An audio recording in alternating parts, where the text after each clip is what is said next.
शिव जी की साधना से पहले यह जानना बहुत जरूरी है कि इस सृष्टि में लगभग सभी देवताओं की पूजा मुख्यतः सात्विक भाव से होती है, लेकिन केवल शिव भगवान जी ऐसे एक इकलौते देव हैं कि जिनकी उपासना तीनों गुणों के साथ होती है, तमोगुण, रजोगुण और सात्विक गुण। और वो तीनों भाव में से हर भाव को स्वीकार भी कर लेते हैं।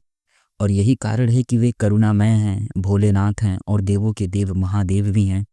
क्योंकि शिव जी कोई सीमित रूप नहीं है, बल्कि वो तो स्वयं चेतना है। इसलिए जो भी साधक जिस भी अवस्था में होता है, जिस भी गुण में स्थित होता है, शिव जी उसी भाव से उसे स्वीकार कर लेते हैं। शास्त्रों में स्पष्ट कहा गया है कि शिव जी भावग्राही हैं। वे विधि से अधिक भाव को देखते हैं, परंतु यह भी उतना ही सत्य है कि भाव के अनुसार ही साधना का फल और उसकी मर्यादा निर्धारित होती है। और यहीं से साधक का वास्तविक मार्ग प्रारंभ होता है। तमोगुण में स्थित साधक वह होता है जो जीवन की विषम परिस्थितियों में संघर्ष, भय, शमशान भाव, वैराग्य, टूटन और अंधकार के बीच रहते हुए भी उनका निरंतर ध्यान करता रहता है।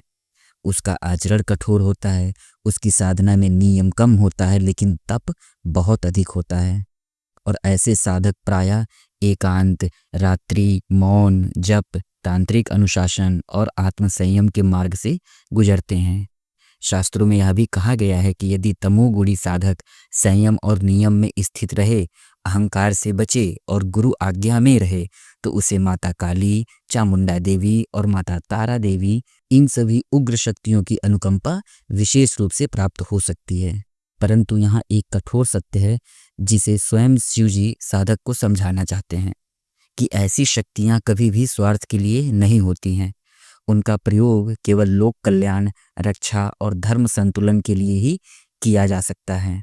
जो साधक इन शक्तियों को निजी लाभ, प्रतिशोध या प्रदर्शन के लिए उपयोग करना चाहता है, तो उसका पतन निश्चित ही रूप से तय हो जाता है। क्योंकि तामसिक साधना शक्ति देती है पर अधिकार नहीं। अब बात करें रजोगुण की। रजोगुण की शिव उपासना थोड़ी उससे भिन्न है। यह वो मार्ग होता है जहाँ साधक गृहस्थ होते हुए भी, समाज में रहते हुए भी, कर्म करते हुए भी शिव जी को अपना केंद्र मान लेता है। इस मार्ग में विशेष रूप से नियम, भोग व्यवस्था, आरती, अनुशासन और दान सेवा का पालन करना अनिवार्य बताया गया है। शिव पुराण में कहा गया है कि रजोगुणी उपासक को अपने कर्मों को शिव जी को समर्पित कर देना चाहिए, ना कि कर्मों से पलायन। और ऐसे साधक को शिव जी के बल स्वरूप की प्राप्ति होती है। यह बल स्थूल शक्ति नहीं, बल्कि निर्णय, साहस और स्थिरता का बल होता है। और इसी अवस्था में साधक पर भगवान विष्णु की कृपा भी स्वतः होने लगती है।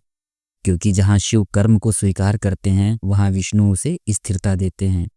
शास्त्रों में कहा गया है कि ऐसे साधकों के साथ हनुमान जी भी सूक्ष्म रूप से उपस्थित रहते हैं, जो उन्हें भय, विघ्न और पतन से बचाते हैं। इसी कारण रजोगुणी शिव उपासकों को सामान्यतः धन धान्य की कोई कमी नहीं होती। उनके व्यापार, भूमि, कार्य क्षेत्र और सामाजिक प्रभाव का विस्तार निरंतर ही होता रहता है। परंतु यह विस्तार भी सेवा से जुड़ा होता है। वे दूसरों की सहायता करते हुए, समाज का भार उठाते हुए, जब अपने जीवन के किसी विशेष अनुष्ठान पड़ रहा हो, जैसे विवाह, गृह निर्माण या आवश्यक कर्म के लिए शिव जी से अनुमति लेकर कार्य करते हैं, तो वह कर्म सफल होता है, क्योंकि वह इच्छा नहीं, आज्ञा से किया गया कर्म बन जाता है। अब सबसे सूक्ष्म और दुर्लभ मार्ग है सात्विक शिव पूजा।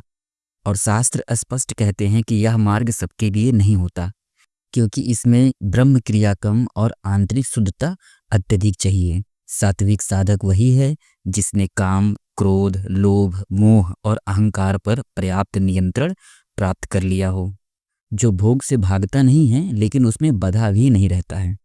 ऐसा साधक जब शिव जी की उपासना करता है, तो उसे माता दुर्गा, भैरवी, भैरव और साक्षात हनुमान जी की अखंड कृपा प्राप्त होती है। और जहाँ पर माता भगवती अपने सौम्य रूप में स्वयं विराजमान हो, वहाँ किसी भी प्रकार की बाधा, भय या नकारात्मक शक्ति टिक ही नहीं पाती। परंतु इस साधना की सबसे बड़ी परीक्षा यह होती है कि साधक को किसी सिद्धि की लालसा नहीं होनी चाहिए। वह केवल शिव में लीन होना चाहिए। शास्त्र भी यह कहते हैं कि ऐसे उच्च सात्विक साधक जब चाहे तब राधा रानी या फिर माता वैष्णो देवी का स्मरण करके अपने वांछित फल को प्राप्त कर सकते हैं, क्योंकि यह फल मांगा नहीं जाता, यह उनके भाव की शुद्धता से स्वयं प्रकट हो जाता है। और ऐसे साधकों की सेवा भावना भी बहुत ही करुणामयी होती है। उनमें कठोरता नहीं होती, वे शांत रहते हैं और हमेशा मुस्कुराते रहते हैं, जैसे उन्हें सब कुछ ज्ञात हो। और यही कारण है कि शिव जी की साधना को शास्त्रों में पथ नहीं बल्कि अवस्था कहा गया है। शिव तक पहुंचा नहीं जाता है, शिव में लीन हुआ जाता है। और इसीलिए साधना से पहले यह जानना अत्यंत आवश्यक है कि आप किस गुण में खड़े हैं, क्योंकि शिव जी तो आपको स्वीकार कर लेंगे, पर आपकी परीक्षा भी उसी स्तर पर लेंगे। और यहीं से मैं अपना परिचय देता हूँ। नमस्कार प्यारे साथियों, मैं राम श्याम पुत्र श्रवण हूँ और मैं आध्यात्मिक शास्त्रों और चेतना जैसे विषयों को पढ़ने अथवा समझने में अपनी रुचि रखता हूँ। और जो कुछ भी साधना में अनुभव किया और अपने भीतर घटते हुए देखा, उसी को मैं इस चैनल पर बहुत ही सरल और सीधी भाषा में आपके सामने रखता हूँ, ताकि शिव के मार्ग पर चलने वाला कोई भी साधक अज्ञानता में ना रहे, बल्कि विवेक में वह आगे बढ़े। क्योंकि शिव भक्ति भय नहीं देती, वे जागरण देती हैं। और जब साधक जाग जाता है ना, तभी वास्तविक शिव पूजा प्रारंभ होती है।